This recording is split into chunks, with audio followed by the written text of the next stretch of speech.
আপনি সম্পর্ক ছিন্ন করলেন কেন কংগ্রেসের সঙ্গে? দেখুন, উত্তরবঙ্গে এই মুহূর্তে বিজেপি খুব ভয়ানক অবস্থা সৃষ্টি করেছে, উত্তরবঙ্গকে প্রায় ছারখাড় করে দিচ্ছে।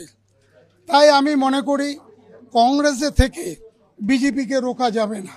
মমতা বন্দ্যোপাধ্যায় যে কর্মযজ্ঞ শুরু করেছে, উত্তরবঙ্গের মানুষের জন্য কাজ শুরু করেছে, বিজেপিকে প্রতিহত করতে গেলে আমার মনে হয়েছে তৃণমূল ছাড়া, মমতা ব্যানার্জির নেতৃত্ব ছাড়া সেটা সম্ভব নয়।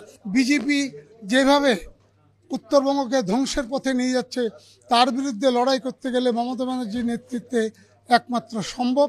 তাই আমি কংগ্রেস ছেড়ে তৃণমূলে যোগদান। কংগ্রেসের থেকে কোনো লাভ হবে না, এই হতাশা থেকেই কি আপনি জয়েন করলেন? দেখুন, কংগ্রেস আমি 48 বছর কংগ্রেস করেছি, অনেক দুর্দিন সুদিন দেখেছি। আজকে আমার মনে হয়েছে এই নেতৃত্ব দ্বারা সম্ভব না। গতকালকে মল্লিকার্জুন খড়গেকে আপনার হোয়াটসঅ্যাপের মাধ্যমে, মেলের মাধ্যমে আমার পদত্যাগপত্র জমা দিয়ে দিয়েছি। তার কপি যদি আপনারা চান আমি আপনাদের দিতে পারি। আমি গতকালকেই পদত্যাগ করেছি। আমার অন্ধকারে থাকার কোনো ব্যাপার নয়। আমি মনে করি অযোগ্য প্রদেশ কংগ্রেস, এই প্রদেশ কংগ্রেসকে দিয়ে পশ্চিমবাংলায় কোনো রাজনৈতিক দলের সাথে লড়াই করার মতো দক্ষতা, যোগ্যতা বর্তমান প্রদেশ নেতৃত্বের নাই। দলের যে অবস্থান, তাতে করে একা বা কয়েকজনে মিলে কংগ্রেসকে শক্তিশালী করার মতো অবস্থায় নাই। 3% ভোট নেমে আসছে।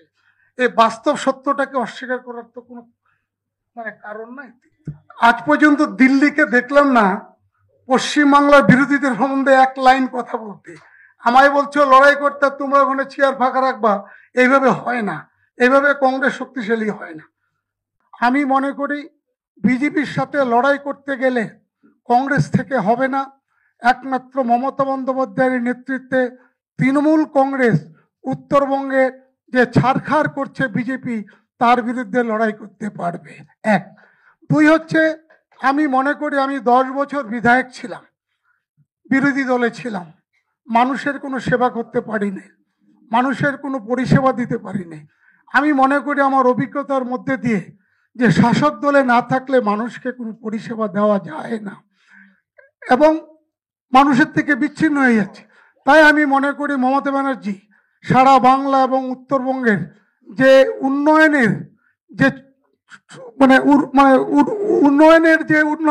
উন্নয়নের যে উন্মাদনা শুরু করেছে, যে উন্নয়ন হচ্ছে, সেই উন্নয়নে সামিল হয়ে আমি আগামী দিনে মমতা বন্দ্যোপাধ্যায়ের নেতৃত্বে আমি তৃণমূল কংগ্রেসে কাজ করতে চাই এবং আমার দৃঢ় বিশ্বাস আগামী দিনে উত্তরবঙ্গের তৃণমূল দল শক্তিশালী হবে এবং বিজেপিকে আমরা নিশ্চিতভাবে পরাস্ত করতে